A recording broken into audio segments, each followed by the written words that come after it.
Olá, seja bem-vindo ao episódio em que vamos falar sobre inteligência artificial no setor de seguros. Bom, para conversar aqui com a gente, eu tenho o Marcelo Mansur, do escritório de advocacia Matos Filho, e ele está aqui para trazer insights para a gente, né? Como é que esse tema está acontecendo, como é que a gente chegou até aqui no setor de seguros. Obrigado pela sua presença, viu? Arthur, muito obrigado pelo convite, é um prazer estar aqui com vocês. Então, para a gente começar, queria que você falasse um pouquinho como é que a gente chegou até aqui, né? Esse boom de inteligência artificial, essa evolução tecnológica aceleradíssima, né? Como é que isso chegou no setor de seguros? Perfeito. Eu acho que para falar um pouco do histórico, eu tenho que começar em 1948, que é quando Alan Turing começou a trabalhar nesse assunto. Ele é considerado o pai da ciência da computação e, por consequência, da inteligência artificial. Até para quem gosta de filme, tem aquele filme O Jogo da Imitação, de 2014, que conta um pouco da história dele. Mas só para lembrar que, obviamente, esse é o computador que a gente pensa nos dias atuais, né? O computador digital. Mas o computador em si, ele existia o analógico, né? Existem exemplos de um cientista americano que chamava Vannevar Bush, que em 1930 desenvolveu um computador analógico. E para quem foi ver o último filme do Indiana Jones, tem a Anticítera, que foi feita por Arquimedes há 2000 anos atrás. Ainda não vi, tem que ver então. É muito interessante. Para quem gosta do gênero, é ótimo.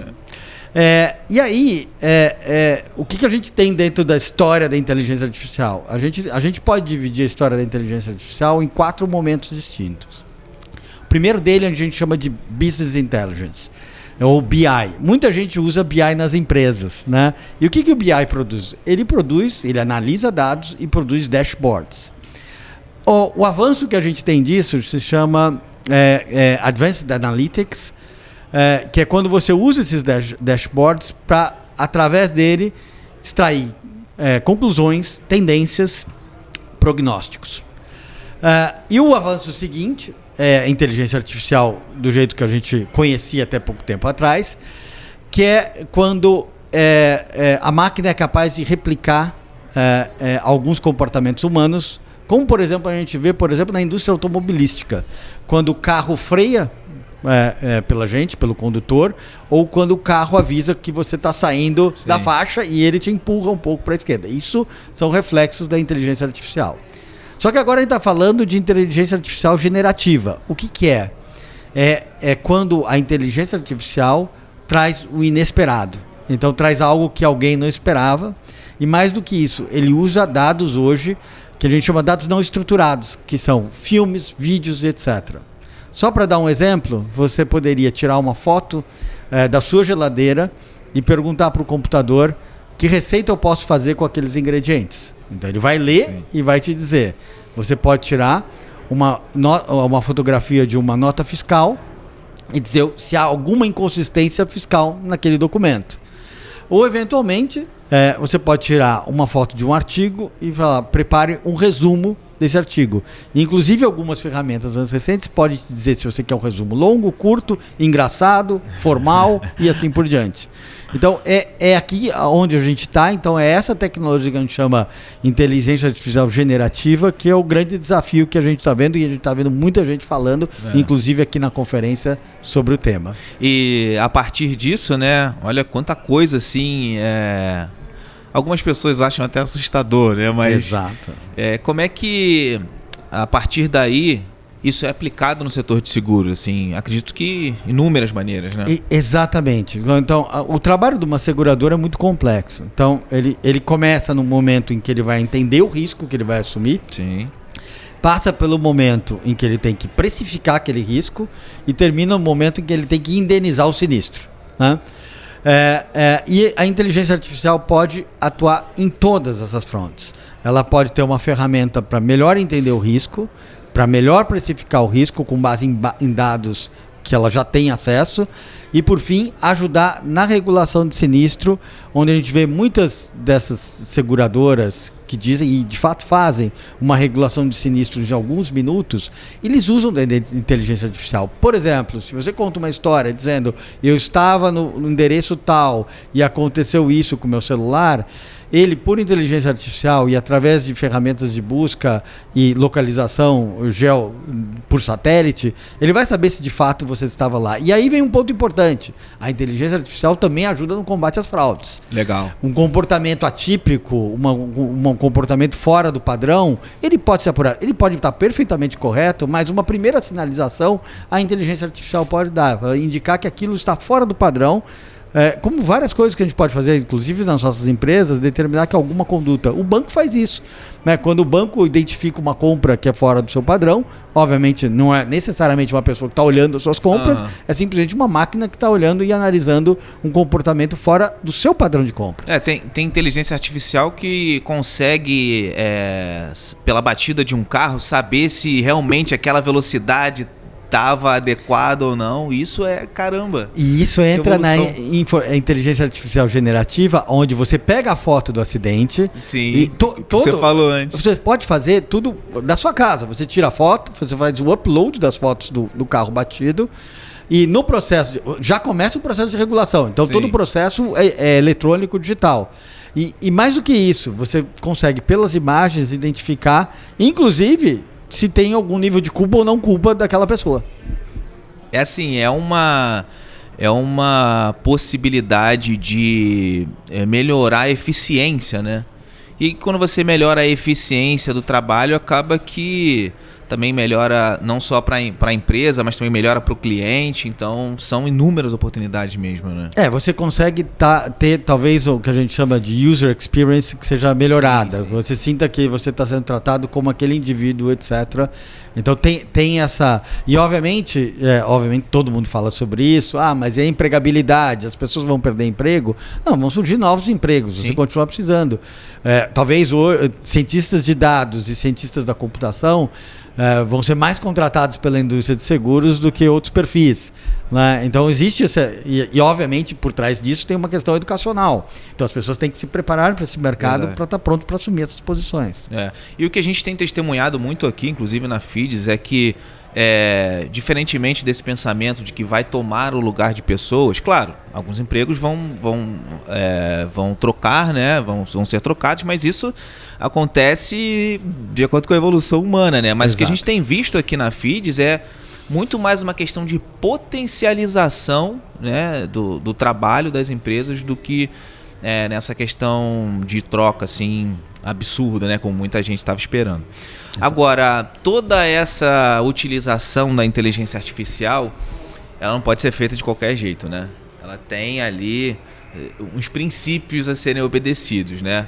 Que princípios são esses? Exato, um excelente ponto.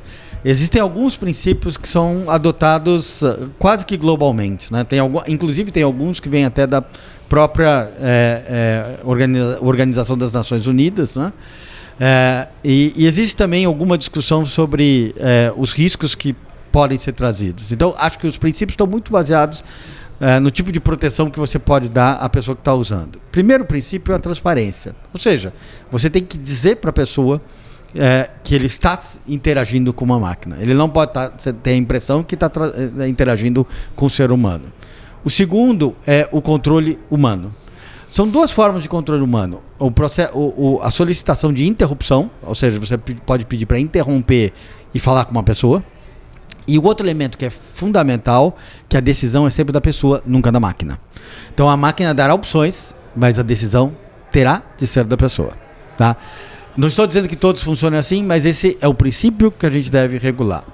Outro importante é a privacidade de dados. Então, extremo cuidado com a privacidade de dados e o respeito de direitos terceiros.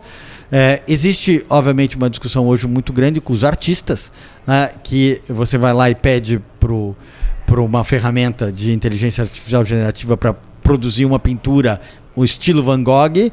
Naturalmente, existem questões de direito autoral a serem protegidas. Não necessariamente Van Gogh, mas um autor mais recente. Inclusive, existe já decisão jurisprudencial nos Estados Unidos dizendo que a obra de arte criada por inteligência artificial não é protegida por direito autoral porque não tem criatividade humana. Isso é um tema super interessante. Outra coisa que dois elementos, dois princípios a mais que eu gostaria de falar é auditabilidade. Ou seja, não é porque é feito por máquina que você não pode auditar, porque você tem que ser capaz de recuperar aquilo que você fez. Assim como você tem a degravação, que você vai entender o que a pessoa falou, eu tenho que ser capaz de recuperar tudo que aconteceu naquela interação com a máquina. E, por fim, o princípio da justiça e não discriminação. Então, é muito importante que seja uma máquina ou uma atuação da inteligência artificial que não seja discriminatória, que não tenha viés e que não tenha comportamentos que não são aceitáveis. E é por isso que existe um exército de pessoas, recentemente saiu uma reportagem no Globo sobre o trabalho dessas pessoas, que são as pessoas que treinam as máquinas a pensar, porque ela não pensa por si própria, ela precisa de algum tipo de treinamento. Porque ela absorve muita informação. Sim. E não consegue separar o joio do trigo. Então, esse é um elemento super importante. E só como uma nota final, existe já uma proposta de regulamentação na União Europeia, onde eles dividem a inteligência artificial em 4 tipos de riscos, sendo que, obviamente, um risco mínimo e um risco máximo, né? Sendo que os riscos precisam ser regulados, e dentro do risco máximo seria uma vedação. Então, você não poderia usar a inteligência artificial para esse tipo de atividade. E hoje em dia, pela proposta de regulamentação da União Europeia, a única coisa que é proibida hoje seria usar a inteligência artificial para prevenção de crimes e comportamentos. Sim. Assim, já para ficar nos filmes, como se fosse no Minority Report, um dos filmes do filme do Tom Cruise. E assim, e como é que você vê o mercado hoje, o mercado brasileiro? Já tem utilizado assim bastante inteligência artificial? É algo que está muito verde ainda? Como é que é a sua visão sobre isso aqui no Brasil? Não, eu acho que eu posso dizer que todas as companhias estão olhando para isso. Acho que não existe nenhuma que não esteja olhando. Então todas estão olhando, até porque você não pode perder o salto de tecnologia, né? Quando você pensa em celular, por exemplo, quem vai lembrar do StarTAC da Nokia, que não conseguiu combater dos smartphones, né? Então a Nokia não conseguiu atrasou para partir para os smartphones e perdeu o gap tecnológico. As empresas não podem se dar o luxo disso, então todas têm que estar analisando isso. Obviamente que algumas vão estar mais avançadas, outras menos avançadas, algumas já vão estar aplicando, outras vão estar estudando, e existem, obviamente, todo o mercado. E aí você pode falar até das insurtechs ou das seguradoras sandbox, que estão aí para desenvolver. Obviamente, algumas delas vão crescer, nem todas vão crescer, mas algumas vão acabar até sendo incorporadas pelas grandes companhias e vão fazer parte da tecnologia do grande negócio, da grande empresa, porque eu não vou comprar a empresa, na verdade eu simplesmente vou comprar a inteligência daquelas pessoas que estão lá e o produto e a tecnologia que eles desenvolveram. Então acho que hoje é um tema que está na pauta de todo mundo. Acho que tem 2 temas: mudanças climáticas. Verdade. E tecnologia com foco em inteligência artificial e inteligência artificial generativa. Então são 2 coisas que eu acho que o mundo do seguro não pode passar ao largo. Legal. Olha, muito obrigado pela sua participação. Acho que a gente deu um panorama legal aqui, né, da inteligência artificial, como é que a gente chegou até aqui, como é que é a perspectiva daqui para frente, né? Lógico, é um caminho sem volta. Exato. Como você falou, tá todo mundo olhando para isso, não tem como ignorar. E eu te agradeço esse papo que a gente teve aqui hoje e espero que a gente volte a se falar mais uma vez aí, falar sobre esse tema que é muito legal. Obrigado, viu? Arthur, foi um prazer. Eu agradeço pelo convite novamente. Muito obrigado. Obrigado. Olha, você que está assistindo, não esquece de curtir o canal da CNSEG no YouTube e também compartilhar essa entrevista com outras pessoas. Obrigado e até a próxima.